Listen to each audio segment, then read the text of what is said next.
I used to think I had it all figured out. 8 years of marriage. A beautiful 6-year-old daughter named Emma, who had my eyes and her mother's smile. A 3-bedroom house in a quiet suburb with a 2-car garage and a swing set in the backyard. Jennifer and I weren't rich, but we were comfortable. I worked as a project manager at a tech firm. She was a marketing coordinator at some corporate office downtown. We had weekend barbecues, school fundraisers, date nights every other Friday. From the outside, we looked perfect. I'm Evan, 35 years old.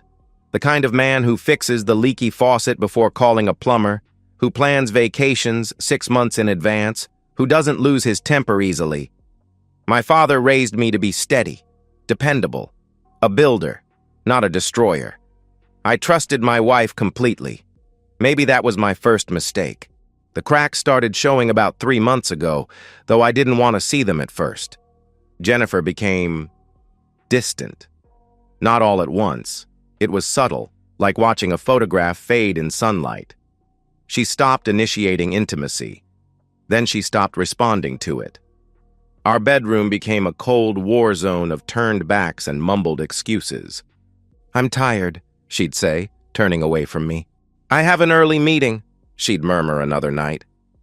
"Maybe this weekend," she'd promise, but the weekend never came. She started going to the gym 5 nights a week. New workout clothes appeared in her closet, expensive ones, tight ones, nothing like the oversized t-shirts she used to wear. Her phone became an extension of her hand, always face down on the table, always out of reach. She started taking calls in the bathroom with the door locked, her voice a muffled whisper through the walls. Girls' nights became a weekly ritual. She'd leave at 7 and stumble in around 2 in the morning, smelling like wine and perfume I didn't recognize. When I asked about it, gently, carefully, because I didn't want to seem controlling, she turned it around on me. "Why are you interrogating me, Evan?" she snapped one evening. "I'm not interrogating you, I'm just—" I started to explain. "You're acting paranoid. Insecure," she interrupted, crossing her arms, her eyes cold. "You've been listening to too many of those toxic masculinity podcasts, haven't you? I'm allowed to have a life outside this house." That's when the gaslighting started. Every question I asked became proof of my dysfunction, my inadequacy, my weakness. She made me doubt my own eyes, my own instincts. Maybe I was being paranoid. Maybe I was the problem. But then the details kept piling up. One Tuesday evening, I noticed she'd changed her phone passcode. The 4-digit code that had been Emma's birthday for 3 years was suddenly something else. When I mentioned it casually, she laughed it off. "Oh, I keep forgetting it, so I changed it to something easier," she said dismissively. She started showering the moment she walked through the door after work. Not after dinner, not before bed. Immediately. Like she needed to wash something off her skin. I found new lingerie in her drawer. Black lace, red silk, things I'd never seen her wear. When I asked about it, she said she bought it for herself, to feel confident. But I never saw it on her. Not once. The breaking point came on a Thursday afternoon. I left work early. A client meeting got canceled, and came home around 4. Jennifer's car was in the driveway. I walked in through the garage expecting to surprise her, maybe suggest we grab an early dinner. Instead, I found her at the kitchen table, laptop open, face flushed, frantically closing windows on the screen. "Evan! Jesus, you scared me! What are you doing home?" she gasped, slamming the laptop shut. "Meeting got canceled. What are you—" I began to ask. "Nothing. Just work stuff. A presentation." She cut me off, her voice too high, too fast. I stood there, staring at her. My wife, the mother of my child, the woman I'd trusted with everything. And I knew. I didn't say anything. I kissed her on the forehead, grabbed a water bottle from the fridge, and went upstairs to change. My hands were shaking. My heart was pounding so hard I thought she could hear it. That night, lying in bed beside her, listening to her steady breathing as she slept, I made a decision. I wasn't going to confront her. Not yet. I was going to know. Everything. Every lie, every betrayal, every moment she thought she was getting away with it. And then I was going to act. I stared at the ceiling in the darkness, her warm body inches from mine, and whispered to myself, "I'm not crazy, and I'm not weak. I'm just patient." I became a ghost in my own life. For the next 2 weeks, I smiled at breakfast. I kissed her goodbye at the door. I texted her during the day. "How's work?" "Love you." And she replied with the same empty pleasantries. At night, I tucked Emma into bed, read her stories about princesses and dragons, then crawled into bed next to a woman I no longer recognized. But inside, I was building a case. The first step was the GPS tracker. Our cars were jointly owned, both in both our names, which meant I had every legal right to install a tracking device. I bought a small magnetic unit online, the kind private investigators use, and attached it under Jennifer's rear bumper one morning while she was still getting ready. It synced to an app on my phone. Within 3 days, I had my first anomaly. Tuesday night. Yoga class from 7 to 9, she'd told me. Except the GPS showed her car parked at a condo complex on the north side of town, 15 miles from the yoga studio she claimed to attend. She stayed there for 2 hours and 17 minutes. The pattern repeated. Every Tuesday and Thursday. Same location, same duration. I didn't confront her. I needed more. The second step was hiring a professional. A friend from college, Mike, a corporate attorney, referred me to a private investigator named Tony Greco. Retired cop, 25 years on the force, now running a small agency specializing in infidelity cases. We met at a diner on a Saturday morning while Jennifer thought I was at a work conference. Tony was in his late 50s, gray beard, tired eyes. He listened to my story without interrupting, then pulled out a notepad. "I need photos," I told him directly. "Video if possible. I need to know who she's with." "How long has this been going on?" he asked, pen hovering over paper. "I don't know. 2 months? 3? I answered honestly. Tony nodded slowly. "It'll take me a week, maybe less. I'll follow her Tuesday and Thursday. Get what you need. It's not cheap." "I don't care what it costs," I said firmly. He gave me a flat rate, $3,000. I paid half up front, in cash. 6 days later, Tony sent me a text. "Got what you need. Let's meet." We met at the same diner. He handed me a manila envelope. Inside were photos, dozens of them. Jennifer's car pulling into the condo complex. Jennifer walking toward a specific unit, 312, carrying a bottle of wine. A man opening the door. Tall, athletic build, dark hair, mid-30s. They kissed. Not a peck. A real kiss, hands in hair, bodies pressed together. More photos, them leaving together hours later, her adjusting her clothes, him with his hand on her lower back. Tony also handed me a printed report.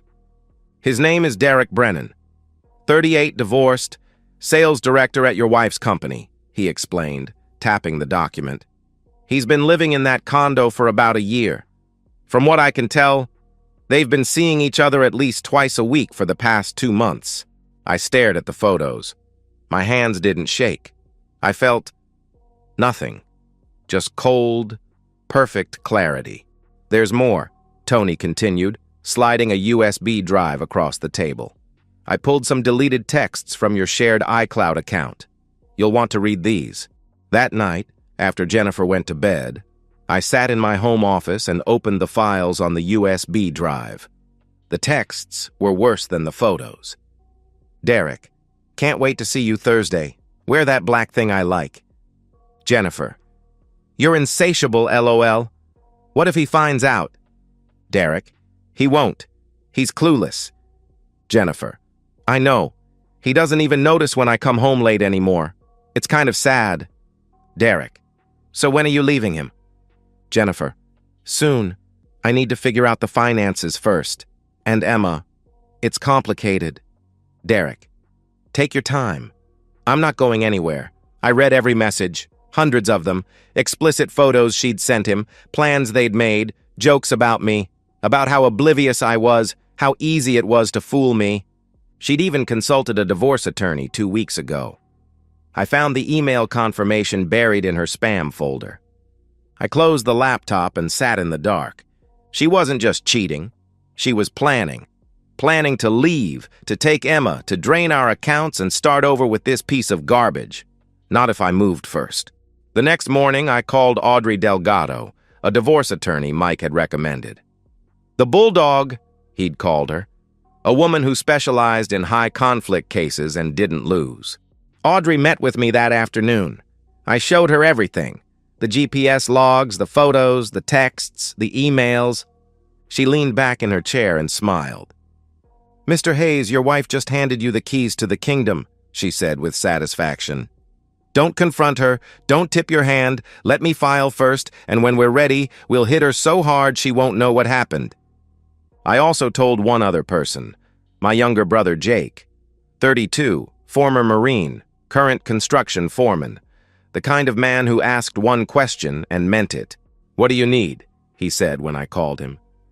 "I'll let you know," I replied quietly.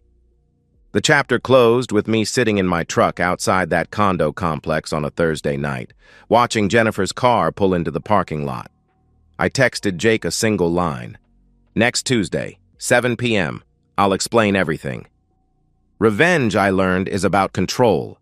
It's not about yelling or breaking things or making a scene. It's about being 3 steps ahead while your enemy thinks they're winning. Jennifer thought she was so careful, so clever. She had no idea I'd been dismantling her life brick by brick for the past 2.5 weeks. Audrey Delgado worked fast. Within 3 days of our first meeting, she had the divorce papers drawn up, exhaustive, devastating, and strategically brutal. But we didn't serve them yet. That would come later, right after the confrontation, giving Jennifer 0 time to hide assets or coordinate with her own attorney. "The key is that you filed first," Audrey explained during our second meeting, leaning forward with her hands clasped. "In this state, that gives you leverage. We're citing adultery as grounds, which impacts everything: custody, alimony, asset division. She's already consulted an attorney, but she hasn't filed yet. She's waiting, probably trying to figure out how to maximize her payout. Big mistake. Audrey also helped me lock down the finances. I opened a separate bank account and quietly transferred half of our joint savings, legally mine. I changed the direct deposit for my paycheck. I documented every shared expense, every asset, every debt. If Jennifer thought she was going to walk away with the house and a fat settlement, she was delusional. But the legal strategy was only part of the plan. I wanted her to feel what I felt: the humiliation, the betrayal, the loss of control. And for that, I needed to go beyond the courtroom. Step 2, the social angle. I did some digging on Derek. Turns out his boss at Jennifer's company was a woman named Carol Simmons, VP of Sales, mid-40s, known for running a tight ship. Corporate professionalism was her religion. Workplace affairs were her kryptonite. I didn't contact Carol directly, not yet. But I sent an anonymous email to HR, carefully worded, no direct accusations, just concerns about inappropriate conduct between Jennifer Hayes and Derek Brennan. I included vague references to after-hours meetings and unprofessional behavior. I knew HR would start asking questions, and once they did, the whole thing would unravel. I also reached out to a few key people in Jennifer's social circle, casually, indirectly. Her best friend Melissa, for example. I called her one evening under the guise of planning a surprise birthday party for Jennifer. "Has she seemed stressed to you lately?" I asked, my voice genuinely concerned. "She's been working so much, staying late. I just want to make sure she's okay." Melissa hesitated on the other end of the line. "Well, she did mention she's been dealing with a difficult coworker. Maybe that's it?" she offered uncertainly. "Yeah, maybe," I agreed sympathetically. I planted the seed. When the truth came out, Melissa, and everyone else, would remember this conversation. They'd realize Jennifer had been lying to them too. But the centerpiece of my plan was the confrontation itself. I knew Jennifer's schedule by heart now. Every Tuesday and Thursday, yoga class from 7 to 9, she'd say. Except it wasn't yoga. It was Derek's condo, Unit 312, third floor. I'd been watching the building for a week. Security was a joke. One bored guard at the front desk who barely looked up from his phone. Jake and I planned it carefully. We'd wait until Jennifer's car was in the parking lot, then walk in like we belonged there. No masks, no theatrics, just two men paying a visit. "What's the goal here?" Jake asked me the night before. We were sitting in his garage drinking beer, the smell of sawdust and motor oil thick in the air. "I want her to see me," I explained, my voice steady. "I want her to know that I know. And I want Derek to understand there are consequences." Jake nodded slowly. "How far are we taking this?" he asked carefully. "As far as it needs to go," I replied without hesitation. He didn't ask anything else. I also prepared for the aftermath. I packed a bag for myself, clothes, toiletries, documents. I packed one for Emma, too, her favorite stuffed animal, some books, a week's worth of outfits. We'd be staying at my parents' house for a while. I'd already called them, explained the situation. My father's response was simple. "The door's always open, son," he'd said firmly. I notified Emma's school about potential custody issues. I spoke to the principal directly, handed her a copy of Audrey's temporary custody filing. "If my wife tries to pick Emma up without my permission, you call me immediately," I instructed her seriously. She nodded, understanding the gravity. "Of course, Mr. Hayes." I also changed the locks on our house. Legally, I was allowed. My name was on the deed, and I wasn't barring her from retrieving her belongings. But she wouldn't be walking back into my home like nothing had happened. On Monday night, I sat at the kitchen table with Emma, helping her with her homework. She was working on a drawing, a house, a tree, a sun with a smiley face. "Daddy, are you okay?"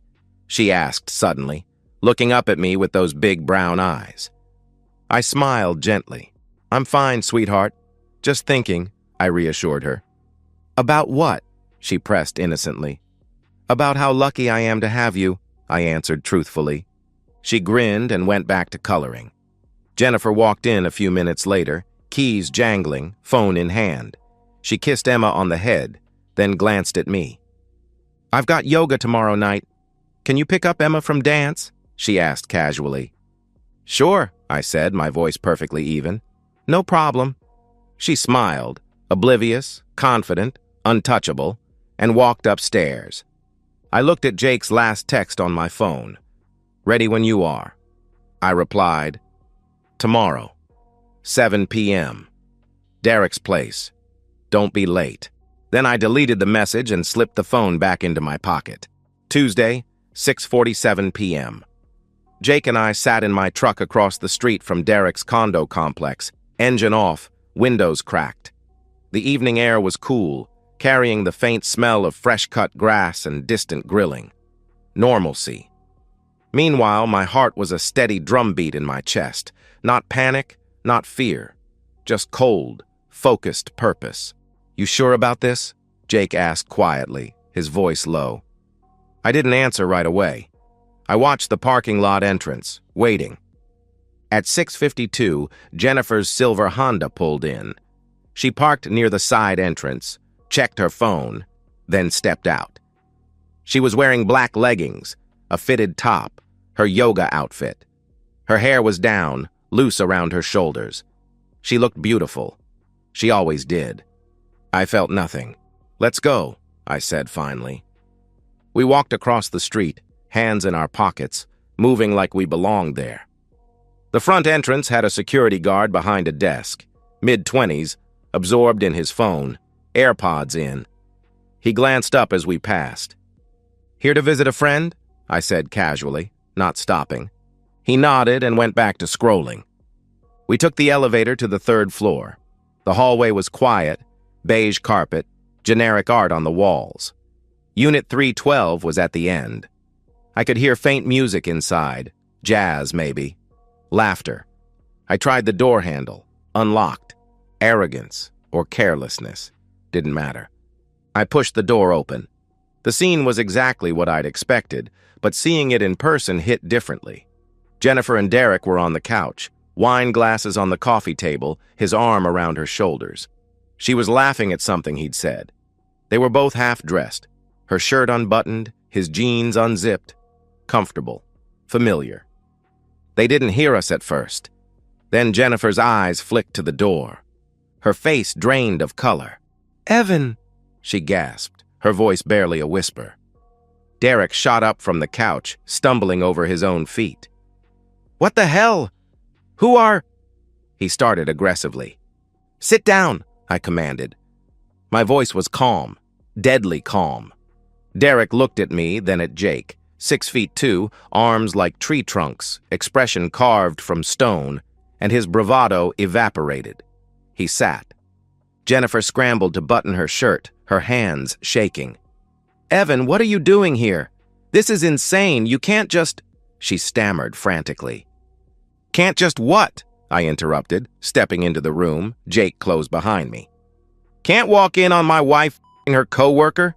Can't see what you've been doing every Tuesday and Thursday for the past 2 months?" Her mouth opened, closed. She tried denial first. "I don't know what you think you saw, but—" She began weakly. "Stop," I cut her off. I pulled out my phone, opened the photos Tony had sent me. I held it up. "I have pictures, Jennifer. I have GPS logs. I have your deleted texts. I know everything." Her face crumbled. The denial shifted to anger, her default when cornered. "You've been spying on me? Tracking my car? Going through my phone? That's illegal, Evan! That's—" She shrieked. "It's not illegal to track a car I co-own," I stated coldly. "It's not illegal to access a shared iCloud account. But you know what is illegal? Adultery. In this state, it's grounds for fault-based divorce, which is exactly what I'm filing." Derek finally found his voice. "Look, man, I didn't— This isn't—" He sputtered pathetically. I turned to face him directly. "You knew she was married. You knew she has a daughter. You did this anyway," I said, my voice flat and accusatory. He tried to stand, puffing out his chest in a weak display of masculinity. "You need to leave. This is my place. I'll call the cops if—" he threatened. "Go ahead," I replied evenly. "Call them. I'd love to explain to the police why I'm here. I'd also love to explain it to Carol Simmons, your boss, the one who's very interested in workplace ethics." Derek's face went pale, but then he made a mistake. He reached for his phone on the coffee table, probably planning to call building security or bluff his way out. Jake moved faster. He grabbed Derek's wrist mid-reach, twisted it sharply. The crack was audible, a wet, bone-deep sound. Derek screamed, a high-pitched, animalistic wail. He crumpled to the floor, clutching his arm, tears streaming down his face. "Jesus Christ!" Jennifer shrieked in horror. "You broke his arm. Evan, you brought your brother to assault someone? You're a psychopath. I'm calling the police." "Go ahead," I repeated calmly. "Call them. But before you do, let me explain what happens next." I stepped closer to her. She backed against the couch, eyes wide, mascara smudged. "Tomorrow morning you're being served with divorce papers. Adultery is cited as grounds. I have evidence, texts, photos, witness statements. Audrey Delgado is my attorney. Look her up. She doesn't lose," I explained methodically. Jennifer's breathing quickened. "Evan, wait. Let's talk about this," she pleaded desperately. "There's nothing to talk about," I said firmly. "I'm filing for full custody of Emma. You've been neglecting her to carry on this affair. I've documented that too. Carol Simmons? She's getting a full report Monday morning. Your family? Your friends? They'll all know by the weekend." "You can't do this," she protested weakly. "I already have," I replied coldly. I leaned in, my voice dropping to a whisper. "You gambled, Jennifer. You thought you were smart enough to play me. You weren't. And now you're going to lose everything." Her face shifted, anger to panic, to something like desperation. "Please, Evan, think about Emma. Think about what this will do to her," she begged, tears streaming down her face. "I am thinking about Emma. I answered quietly. That's why she's not going to grow up watching her father get disrespected in his own home. I turned to Jake. We're done here, I said simply.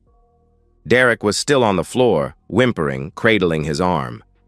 Jennifer stood frozen, tears streaming down her face, mouth opening and closing like she was trying to find words that didn't exist. We walked out, didn't look back. In the truck, Jake glanced at me. You good? He asked with concern. Yeah, I answered, exhaling slowly. My hands were shaking, not from fear, but from adrenaline, the weight of what had just happened. I'm good. We drove back to my house. Jennifer's car was still at Derek's. I didn't care. When I got home, I found her bags already packed on the front porch. Audrey's assistant had handled it while we were gone, as planned. The locks were changed. Inside, the house was quiet. Emma was at my parents' house, safe, oblivious. At 11:43 p.m., Jennifer's car pulled into the driveway. She pounded on the door. Evan, open the door! You can't do this! This is my house too! She screamed desperately. I sat in the living room, lights off, beer in hand. I didn't answer. She pounded for 20 minutes. Then she called. I didn't pick up. Then she texted, rage, then pleading, then threats. I blocked her number. Around midnight, she finally left. I sat alone in the dark, letting myself feel it, all of it. The rage, the grief, the betrayal, the satisfaction. I didn't cry. I just breathed. The next 2 weeks were a controlled demolition. Wednesday morning, Jennifer was served with divorce papers at her office. The process server handed her the envelope in the lobby, right in front of her co-workers. According to Audrey's investigator, she read the first page, went white, and locked herself in the bathroom for 30 minutes. By noon, her attorney, some bargain divorce lawyer she'd hired in a panic, called Audrey's office trying to negotiate. Audrey shut him down in under 5 minutes. Your client committed adultery, Audrey told me later, recounting the call with satisfaction. She has no leverage. She's not getting the house, she's not getting alimony, and she's sure as hell not getting primary custody. Her lawyer knows it. He's just doing damage control now. The legal side was moving fast, but the social fallout was even more brutal. Derek, predictably, didn't press charges for the broken arm. Probably because pressing charges would mean explaining why we were at his condo in the first place. It would mean his company, and his ex-wife, finding out about the affair. So he stayed quiet, went to the ER, got a cast, and lied to his co-workers about a fall. But HR didn't stay quiet. The anonymous email I'd sent a week earlier triggered an internal investigation. Within days, both Derek and Jennifer were called into separate meetings. The company had a strict policy against workplace relationships, especially between employees in the same department. Derek was a sales director. Jennifer reported to someone who reported to him. It was a textbook conflict of interest. Jennifer was let go on Friday. Performance issues, they called it officially. But everyone knew. Derek was put on probation. His commissions were frozen pending a full review.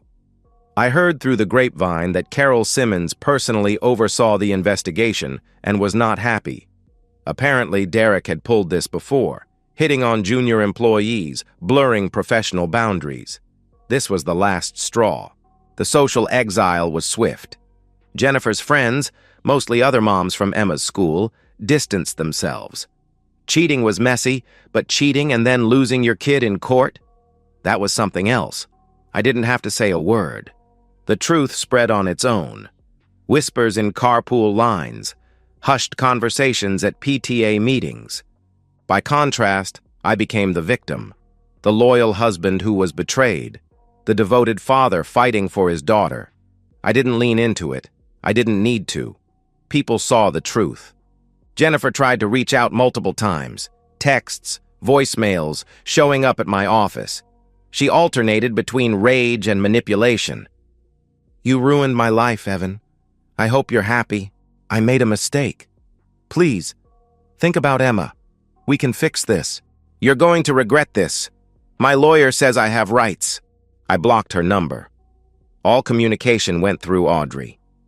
Custody was the hardest part, not for me, but for Emma. The court granted me temporary full custody based on the evidence of Jennifer's affair and her inability to provide a stable home. She'd moved into a cramped studio apartment, no job, no savings. Jennifer got supervised visitation every other weekend, 2 hours at a neutral location with a court-appointed supervisor present. Emma didn't understand. Not fully. She knew Mommy and Daddy weren't living together anymore. She knew Mommy was sad and cried a lot during their visits, but I didn't tell her why. I wouldn't poison her against her own mother. "Why doesn't Mommy live with us anymore?" Emma asked me one night at bedtime, her small voice confused. I knelt beside her bed, brushing hair from her forehead. Sometimes grown-ups make choices that mean they can't live together anymore. But Mommy and I both love you very much. That will never change, I explained gently. "Is it my fault?" she asked, her eyes welling up. "No, sweetheart. It's not your fault. Not even a little bit," I reassured her firmly. She hugged me, her small arms tight around my neck. I held her until she fell asleep. Derek, meanwhile, had his own problems. His ex-wife found out about the affair. I don't know how, but I suspect someone tipped her off and used it against him in their custody battle. He lost visitation with his own kids, supervised visits only, pending a psych evaluation. Karma. 6 weeks after the confrontation, I stood in my backyard, beer in hand, watching the sunset. Emma was inside, watching cartoons. The divorce was moving forward. Jennifer was working part-time at a retail store trying to scrape together rent. I didn't hate her anymore. I just didn't care. 6 months later, I sat on my back porch, beer in hand, watching the sunset bleed orange and pink across the horizon. Emma was inside, humming along to some cartoon about talking animals. The sound of her laughter drifted through the screen door, and for the first time in a long time, I smiled. The divorce was finalized 3 weeks ago. Jennifer had signed everything Audrey put in front of her. She didn't have a choice. The evidence was ironclad. She got supervised visitation every other weekend. 2 hours, neutral location, a court monitor taking notes. She was trying to rebuild, I'd heard. Part-time job at a department store, a 1-bedroom apartment on the east side, therapy maybe. I didn't keep tabs on her anymore. I didn't need to. Jake stopped by one afternoon, bringing Emma a new bike for her 7th birthday. We sat on the porch while she rode circles in the driveway, her training wheels wobbling. "Do you regret it?" Jake asked suddenly, cracking open a beer. "The way you did it?" I thought about it. Really thought about it. "No," I answered honestly after a long pause. She had a choice. She made it. I just made sure she faced the consequences. Jake nodded slowly. "Fair enough," he replied, accepting my answer without judgment. I hadn't dated, hadn't even thought about it. My focus was Emma, work, and rebuilding my sense of self. I started hitting the gym more, spent weekends with Jake and a couple of old friends from college, took Emma to the park, to movies, to the zoo. Small, normal things that felt like miracles after months of chaos. I wasn't trying to find myself. I already knew who I was. I was a man who didn't get played twice. A father who would burn the world down to protect his daughter. A builder who'd rebuilt his life from the ashes of someone else's betrayal. That night, after Emma's bath, I tucked her into bed. She was clutching her favorite stuffed rabbit, eyes already heavy with sleep. "Daddy?" she murmured sleepily. "Yeah, sweetheart?" I responded softly. "Are you happy?" she asked innocently. I paused, looking down at her small face, so innocent, so trusting. "I'm okay," I said carefully. "And that's enough." She smiled and closed her eyes, satisfied with my answer. I kissed her forehead, turned off the light, and closed the door quietly. Downstairs, I sat in the dark living room. No TV, no music, just the quiet hum of the refrigerator and the distant sound of crickets outside. I didn't feel victorious. I didn't feel vindicated. I felt whole. For the first time in a year, the rage was gone. The betrayal had scarred, but it didn't define me anymore. I'd stood my ground. I'd protected my daughter. I'd refused to be destroyed. They say revenge doesn't fix anything. Maybe they're right, but it sure as hell made me feel whole again.